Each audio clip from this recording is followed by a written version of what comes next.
Eu vejo dois focos importantes aí. Um, no próprio conteúdo das histórias, desse tipo de histórias, que é uma questão de memória, identidade cultural, né?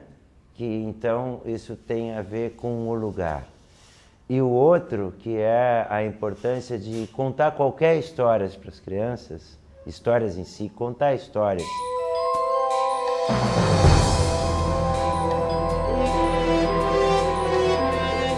Mas tem muitas histórias contadas, muitas já vieram da Alta Idade Média, foram passando por geração em geração e chegou até o nosso tempo, né? Isso é literatura oral.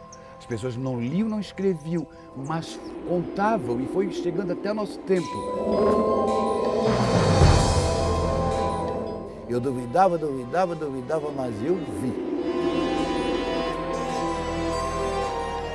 Pela cruz de São Simão, que te benzo com a vela benta na sexta-feira da paixão. 13 raios tem o sol, 13 raios tem a lua. Salta o demônio pro inferno que esta alma não é tua. Tosca, marosca, rabo de rosca, aguilhão nos teus pés e frio na tua boca. Por cima do silvado, São Pedro, São Paulo e São Fontista. Dentro da casa, São João Batista. Bruxa, tatarabruxa, tu não me entres nesta casa, nem nesta comarca toda, por todos os santos dos santos. Amém.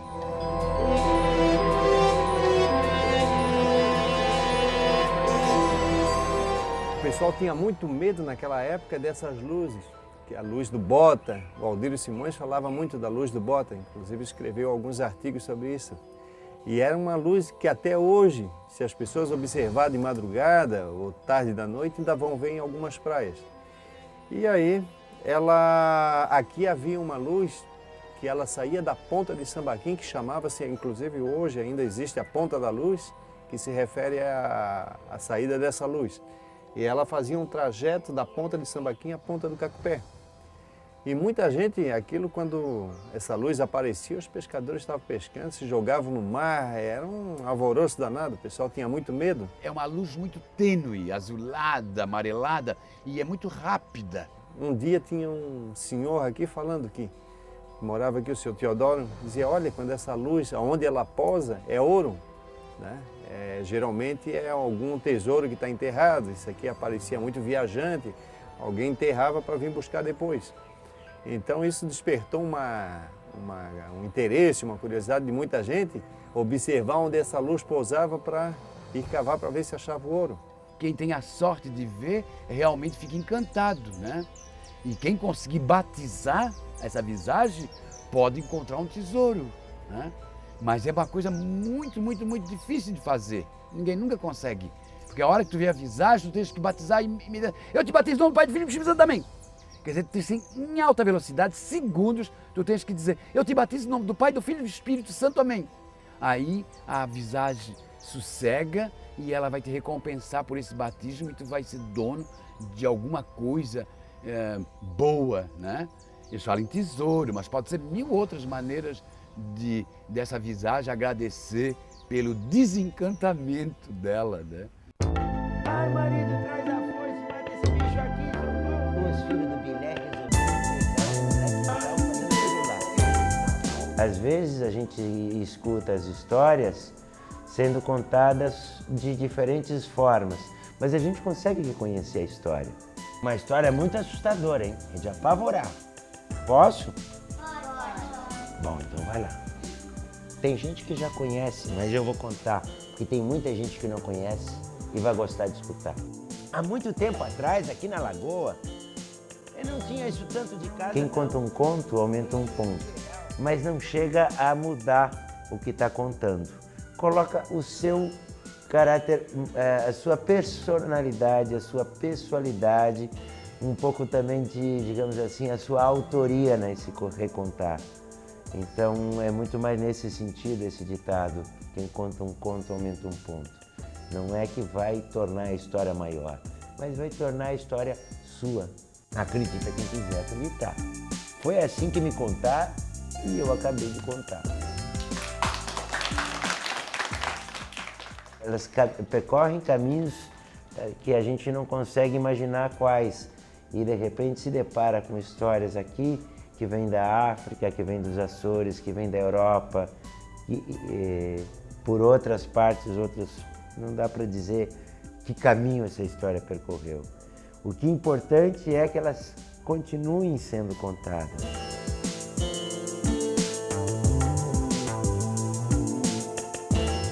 Tinha um artista, pesquisador, folclorista, chamado Franklin Joaquim Cascais, que pela primeira vez resolveu colocar essas histórias no papel, porque ele acreditava que as pessoas estavam esquecendo as histórias. Ele escreveu muita coisa sobre bruxa, lobisomem, essas histórias aí. Quando ele vai fazer a pesquisa, ele conhece muitas histórias, da nossa herança cultural isso, a gente ouve isso desde criança. Mas quando ele vai pesquisar em campo, ele percebe que as pessoas contam as histórias de boca partida, boca miúda.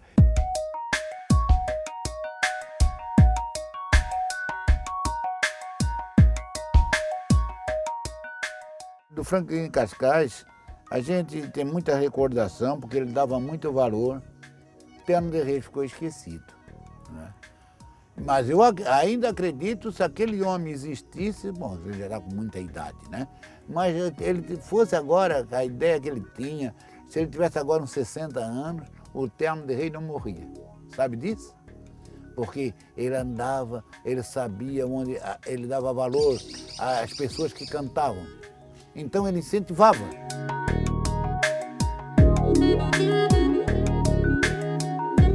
As bruxas, quando viram os pais do Cascais, né, na noite de núpcias, pensavam em fazer alguma maldade, né? Mas elas sofreram uma interferência de outros elementais que avisaram que não deviam fazer, porque dali ia nascer, daquela união ia nascer um menino que ia perpetuar a memória delas. Então elas protegem, né? E o fazer uma brincadeira de mau gosto acaba protegendo e nasce Cascais, que tem toda uma história fabulosa de vida, né? E que nos permite hoje falar de um dos aspectos muito interessantes, muito frágil, né? É um dos mais frágeis, que é a literatura oral.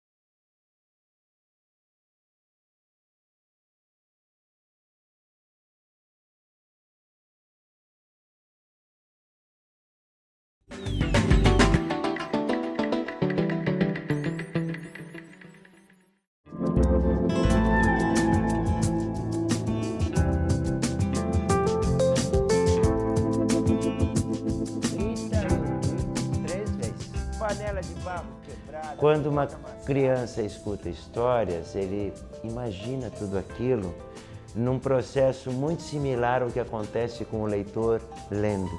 Acontece que essas crianças não têm influência na leitura.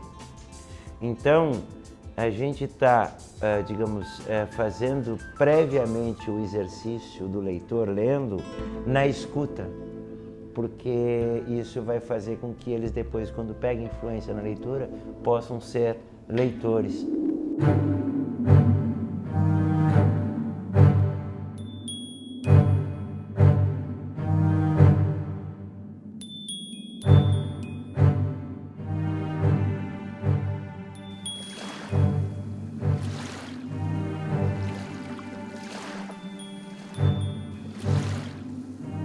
O governador Celso Ramos tinha um homem também de coragem, e todo dia a lancha dele, a lancha baleeira, amanhecia molhada. Ué, mas eu não saí para o mar.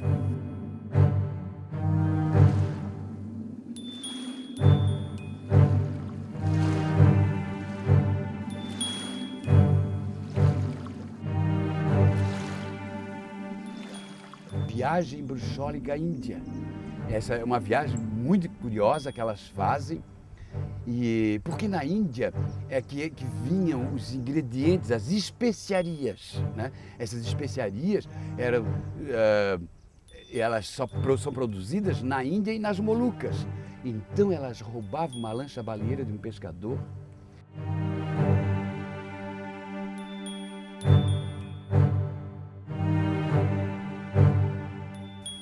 A lancha está igual, deixei aqui dentro do rancho. Como é que essa lancha está molhada? Aí quando foi uma sexta-feira, ele foi para debaixo do tumbadilho, como a gente diz, na popa, mas ele é feito assim, né? Pode deixar assim, se dá o nome tumbadilho. Aí ficou ali, aí fechou, ela tem uma portinha, fechou a tramela. Quando foi lá, 1h da noite, que não sabe, veio aquela fuga. Começaram a falar. Daqui a pouco aí vem 3. Anda, compadre, anda, comadre. Cada remado uma légua. Bota o bote para baixo, entra o galo preto cantar. Aí botaram o bote para baixo, era 3 comadres dele. Todas as 3 eram buchas. Então uma dizia para a outra, ô comadre, aqui tá cheirando a sangue real. Mas não é nada. Daqui a pouco a mais velha dizia, ô comadre, por aqui tem sangue real. E ele deitado. Aí jogaram a lancha na água. E numa viagem mágica, ultra supersônica, elas iam até a Índia. Aí a mais velha dizia, é cada remada uma légua. Remem suas éguas, que cada remada avança uma légua. O galo branco miudou, o amarelo cacarejou e o preto não tarda a cantar. Porque quando o galo preto canta, elas desencantam. Quando chegou numa praia muito bonita, ele chegou. Saíram, ele também saltou. Ai, que praia linda. Ela disse que era a Índia, a praia da Índia. Colhiam as ervas que elas queriam, as flores exóticas, e voltavam. E tinham que voltar antes do galo cantar. Porque quando o galo canta, elas desencantam. Cada remada uma légua. Vamos embora, cadela. Cada remada uma légua. Mas ele conheceu a fala. Então chegaram, puxaram a lancha no mesmo lugar e... Quando chegar aí em casa, ele assim para a mulher, olha, eu estive na Índia, quem me levou foi 3 comadres nossas. Foi, elas são bruxas. São bruxas. Mas diz que depois elas vêm aqui. Aí quando chegou no outro dia, ela disse, ô compadre, ô comadre, entra pra dentro. Como é que vamos dar assim? Comadre, eu quero perguntar uma coisa pra você, de onde é que é essa flor? Ah, compadre, essa flor é muito longe. Aqui não existe, aonde tem na Índia. Ah, é na Índia, ele passou a mão no chicote dele, uma sogra em todas as 3 para matou. Era ela que andava na lancha, então diz que daquele tempo em diante, daquela época em diante, nunca mais mexeram na lancha.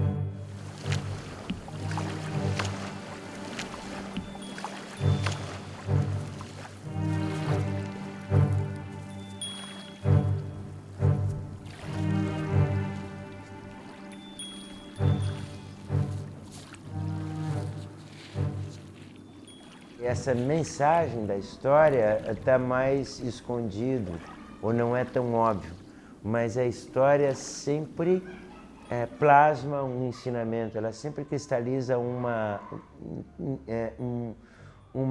explicação de mundo, uma explicação da existência, uma explicação da natureza, uma explicação, ou ela traz um sentido, ainda que às vezes oculto.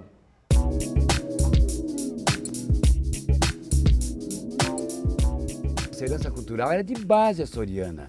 Os açorianos realmente trouxeram uma grande bagagem, mas foi extremamente enriquecida com aproveitamento das coisas que eles obtiveram dos índios e dos africanos. Então, por isso que a gente diz que a nossa herança cultural ela é de base açoriana.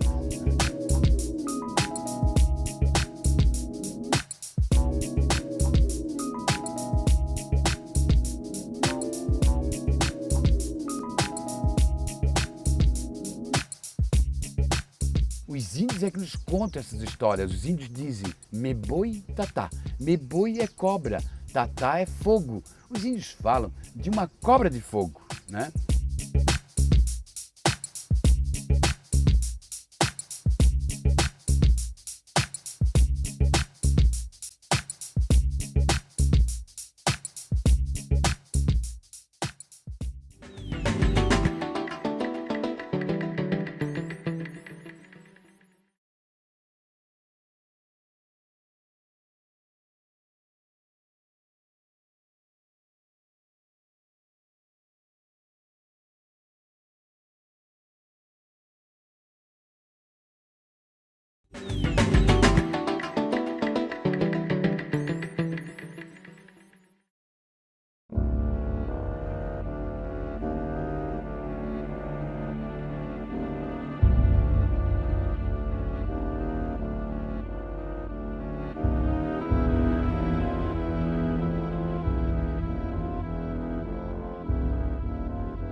bruxa gosta de beleza, né? E é um engano pensar que a bruxa é alguma coisa tétrica, medonha, feia. Isso é para enganar, porque na verdade são as mais belas, chegam a ser quase fadas, mas, né, com esse viés pela maldade, pela galhofaria. É umas brincadeiras de mau gosto que elas costumam fazer muito.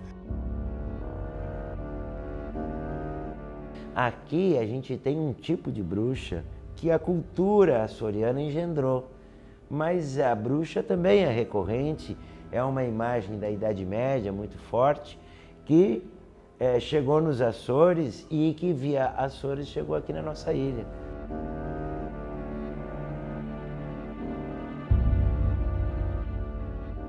O boitatá ardente e a sereia indiferente é uma história muito interessante, que a sereia é um elemento da água e o boitatá é um elemento do fogo. E isso aconteceu na Lagoa do Peri. Ele estava vagando e viu a sereia penteando os cabelos sentada numa pedra na beira da Lagoa do Peri, e ele se apaixonou na hora por ela. E ela também se encantou com a luz do boitatá, mas eles nunca puderam se tocar, porque foi um amor platônico, né, que aconteceu lá entre o boitatá ardente e a sereia indiferente, que ela não podia fazer nada, né?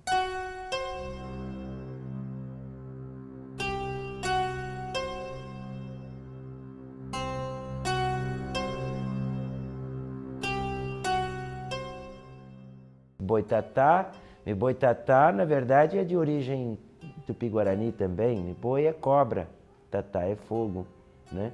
E é a transformação que passou Miboiguaçu, a cobra grande, que antigamente dormia no fundo da terra. Aí você vai em Lages e tem uma cobra grande que está com o rabo lá no tanque e a cabeça lá embaixo do altar da igreja onde a santa segura a cabeça dela, e dizem que a santa não pode sair dali porque senão Lages vai ficar debaixo d'água, né? Que a cobra vai se libertar. Então, cada lugar tem o seu folclore, cada lugar tem a sua, e isso é muito importante, que é uma identidade. O folclore é dinâmico, ele vai acontecendo, né?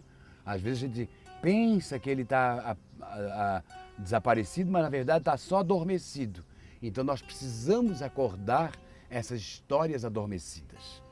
Enquanto que, por exemplo, a minha geração escutava histórias no rádio, histórias dos avós, histórias... Hoje a gente recebe essas histórias audiovisualmente. Então, quando uma criança olha um livro sem imagens, ela acha que não dá conta daquilo. Mas ela dá conta daquilo quando ela está acostumada também a escutar.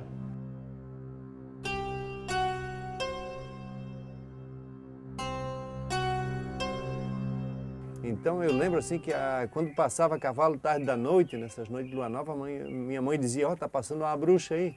Aí, sempre quando o cavalo passava uma cachorrada atrás, né? Uivando atrás. Então era uma coisa assim que eu lembro com bastante detalhe. Se você, aqui, nós temos aqui, passa uma alma penada lá do outro mundo, essa coisa que... do outro mundo, passa aqui. Nós vamos ligar para ela? Ninguém sabe. Não é isso? Você está dentro de uma cidade, pode passar a alma do outro mundo 10, 30, 40, 50, sempre para você não está ligando, você não está cuidando daquilo, mas já se eu estou numa tarrafa, ou você está tarrafiando lá em meia praia da Barra que não tem luz, ou lá vem um homem, você já se cuida. É ou não é? Então é assim.